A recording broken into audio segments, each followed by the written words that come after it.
All right, hi everybody, Stephanie LaFaro back here with my video journal for John Dewey. If you found this video, this is just a personal reflection space for me, so I'm kind of having a conversation with myself, just so I can write a paper at the end of the semester with my reflections on each chapter.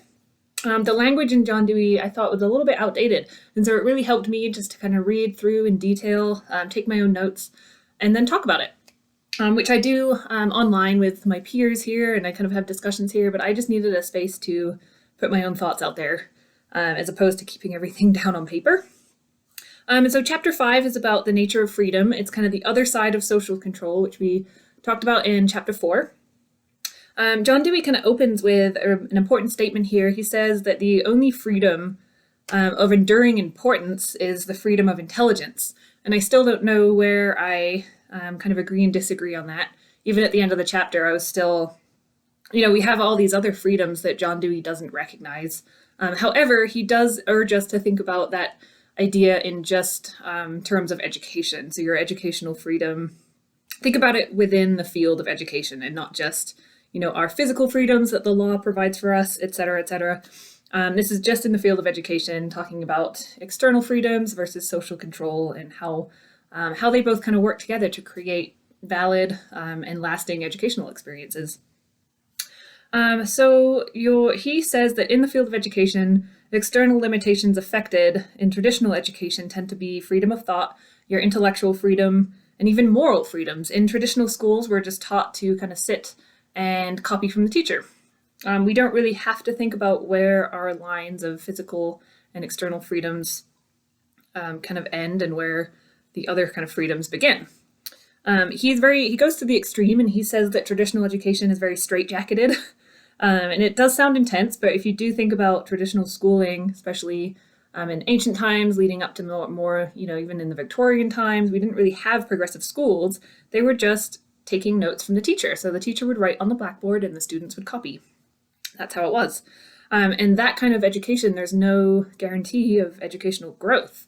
We lose that continuity. Remember, the continuity plane is kind of that straight line. Your interaction is kind of in the middle here. And progressive education is in this X. So you lose that continuity with traditional education. Knowledge is just kind of stuffed in you, and you use it on an as needed basis. He also urges us to think about external freedom as a means to achieve your goals, not just an end. So you're not just striving for freedom. External freedom is a means. It's not an end, and it doesn't guarantee that you'll learn. Just because you are free, it doesn't guarantee that you'll learn. You need to use your external freedom accordingly that is conducive to growth. So it doesn't guarantee that you're going to learn. He provides 3 advantages of outward freedom. Number 1, if you give your learners outward freedom in a progressive school, in experiential learning, you really get to know your learners. You see them interacting with each other. You can kind of infer about their personality just by the way people act. And so that is one advantage, is that you really get the insight on your individual learners, so you can cater these educational experiences to them better. The second advantage of using more experiential learning is that traditional education really promotes passive learning.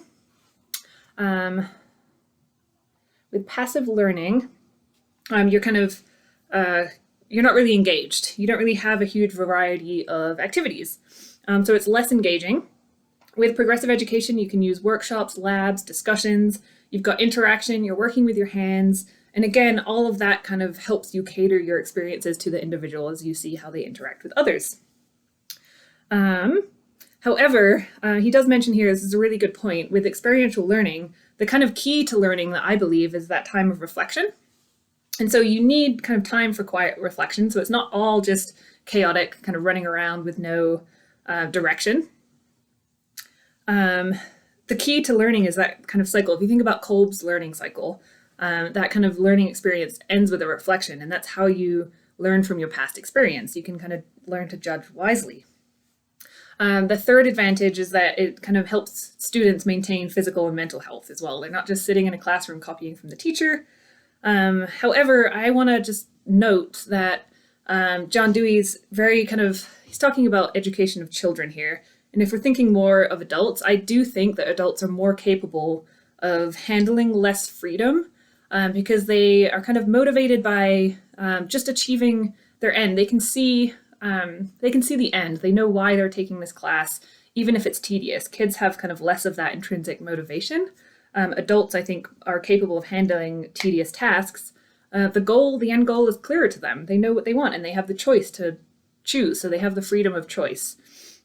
And then he kind of ends here.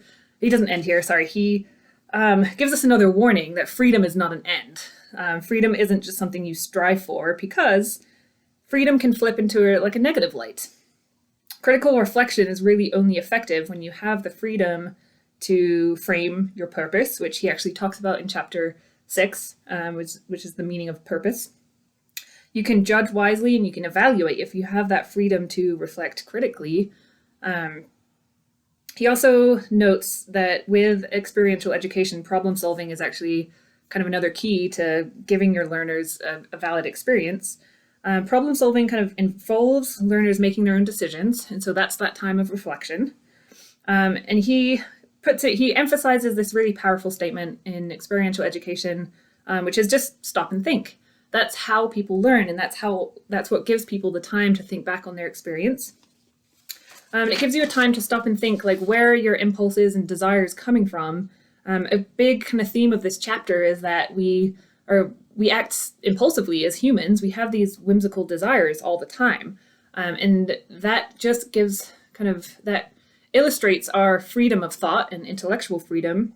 However, he does say that we are still slaves to our desires. We're not free simply because we have desires.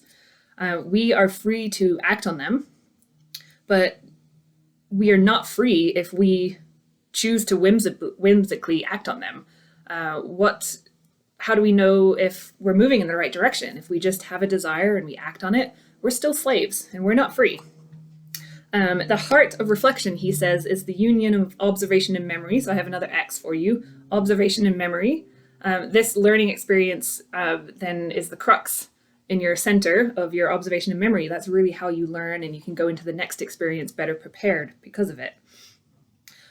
He says the goal of education then, of progressive education, when somebody is free to act more on their desires with proper direction and using your observation and memory so that you can better act on them, education then has a goal of creating self-control.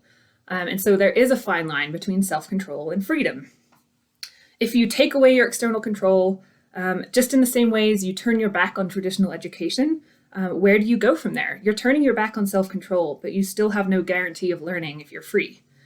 Experiential education then fosters the development of self-control.